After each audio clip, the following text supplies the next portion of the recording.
When he was just 14 years old, Robert F. Kennedy Jr. received a phone call at his Jesuit boarding school in Bethesda, Maryland, informing him that his father, who had just won the California Democratic primary, had been shot. Bobby served as a pallbearer at his father's funeral, and later read portions of father's speeches at a mass commemorating his father's death.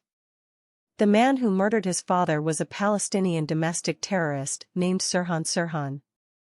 As if all that horror wasn't sufficiently unimaginable, leaders of the Jewish community are now attacking Bobby Kennedy Jr. as an anti-Semite. Kennedy is a lifelong friend of the Jewish community who has walked in the footsteps of his great father. As of now, he is the only major Democrat to come out against the Iran nuclear deal pursued by both President Barack Obama and President Joe Biden.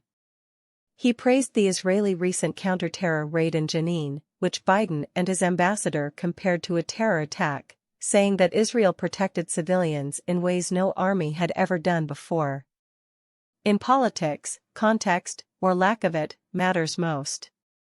Jack Schlossberg, JFK's only grandson, released a blistering tirade against his cousin.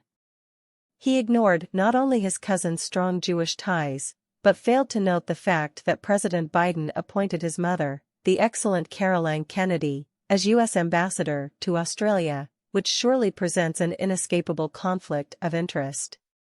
The red meat with the highest irony content came from my own Congressman Josh Gottheimer, Democrat New Jersey, whom I've known for some 30 years, ever since our days together at Oxford. Josh called Kennedy a disgrace to the Kennedy name, as if he were not only the arbiter of anti-Semitism, but Lord Marshal of Camelot, as well. Meanwhile, when Representative Ilhan Omar, Democrat Minnesota, was voted off the House Foreign Affairs Committee, Gottheimer rushed to defend her. He even cooked up a fraudulent pro-Israel statement for Omar to support. Apparently, Gottheimer only fights the anti-Semites running against Biden. Florida Congresswoman Debbie Wasserman Schultz, Democrat Florida, another tribune in Biden's Praetorian Guard, made headlines for trying to silence and discredit Kennedy during his testimony at a U.S. House hearing on censorship last week. But Wasserman Schultz leads the crusade against Kennedy as a transparent favor to President Biden, not for the Jewish community. Like Gottheimer, Wasserman Schultz also fought to keep Omar on the House Foreign Relations Committee, saying, "There's no reason to remove Congresswoman Omar from her committees except revenge." Apparently, blaming Jewish Benjamins for controlling American policies and comparing Israel to the Taliban didn't qualify. After all, as Biden panders to extremists and anti-Semites on the left while heaping insults on Israel's elected leadership, it's Wasserman Schultz who provides his problematic policies with a Jewish stamp of approval.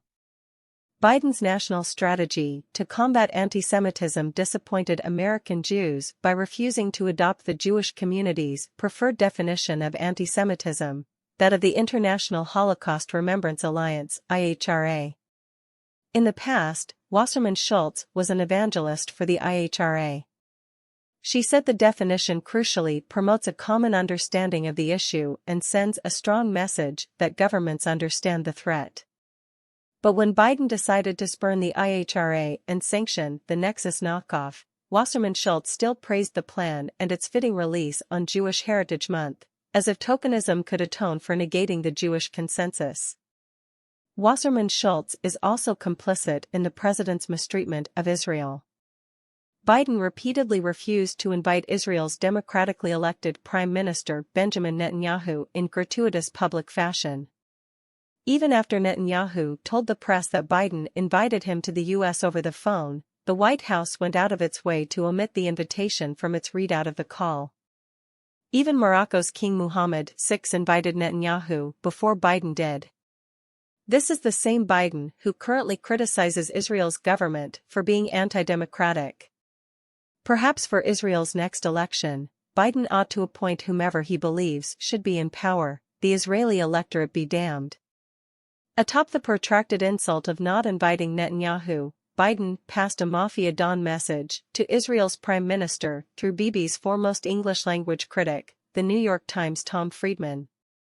After a 75-minute meeting in the Oval Office, time the president could have given Netanyahu, Friedman produced a devastating hit piece against it. Bibi, topped off with a threat, "You ignore Biden's sincere concerns at your peril." Biden reportedly issued the warning to correct Netanyahu's warm depiction of their phone call the previous day. The White House was seemingly concerned that Biden's coldness was being overlooked. That saga played out just a week after Biden dressed down Israel on CNN for having the most extreme members of cabinet since Golda Meir. Biden used the same word, extreme, minutes later to describe terrorists murdering Jews in Judea and Samaria, drawing an outrageous equivalence between law-abiding Israeli leaders and heartless terrorist murderers. Biden claims his toughness on Israel stems from love for Jews and democracy. Oh, if only these misguided Jews simply understood where their real interests lie. But the mask melts off when, earlier this month, President Biden gingerly met with and flattered tyrants and white supremacists. Turkey's Erdogan compares Jews to Hitler, rigs elections, jails the press, and built himself a $615 million palace. Sitting on the sidelines of a NATO summit, Biden told the Turkish tyrant that "It's a delight to be with you and I want to thank you for your leadership." On the same trip, Biden met with the leaders of Finland, governed by an extremist right-wing coalition whose ministers openly promoted anti-Semitism, racism, Islamophobia, and violence against immigrants. Far from the vitriol reserved for Israel, Biden declared Finland a capable partner and committed democracy. But these examples pale when compared to what the Wall Street Journal's editorial board noted, that Biden and his administration treat Israel worse than they do the mullahs in Iran, to whom he's already released billions of dollars. Wasserman Schultz's complicity in Biden's appeasement of Iran goes back to his days as vice president in 2015. Initially, Florida's first Jewish congresswoman promised she was never afraid to stand alone when necessary and swore to use her Jewish heart. She assured her constituents that her decision would be based not on politics, not on anything else. 3 days later, she backed President Obama on live TV, giving a tearful description of how gut-wrenching it was for her as a Jewish mother to support Obama's terror-funding Iran deal. She then declared that there was no better way to ensure Israel's survival throughout the generations than by forking $150 billion to a regime threatening a second Holocaust. Most ridiculous was her assertion that fiscally empowering Iran would somehow allow the United States to more closely concentrate on their terrorist activities. To be fair, her support did not sway the ultimate outcome, since Obama by then had secured enough Democrats in the Senate. But as head of the DNC, Wasserman Schultz's endorsement endowed the deal with much-needed legitimacy, helping to keep the deal alive to this day. Enlisting the support of one of America's top Jewish lawmakers was a parting shot from Obama to the Jewish community, which had openly defied him on Iran. Wasserman Schultz claims she caved after spending hours grilling Biden and Obama. Indeed. Good thing it had nothing to do with party or power. On a visit to Florida to pitch the deal to Jewish constituents in her district, then Vice President Biden called Wasserman Schultz the face of the party and even claimed it was he who was working for her. She returned the favor, calling Biden a mensch and one of us in everything but blood.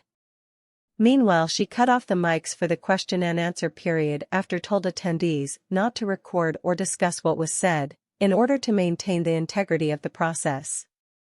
It was a tactic similar to the one she used against Robert F. Kennedy Jr. last week in Washington, attempting to move his testimony to an executive session where it wouldn't be broadcast live. Yet another American lawmaker committed to openness and democracy. By unmasking their waning support for Jews and Israel, Kennedy threatens Democrats Wasserman Schultz and Gottheimer as much as he does Joe Biden. Rabbi Shmuley Badich, America's rabbi whom the Washington Post calls the most famous rabbi in America, is the author of Judaism for Everyone and The Israel Warrior. Follow him on Instagram, Facebook, and Twitter at Rabbi Shmuley.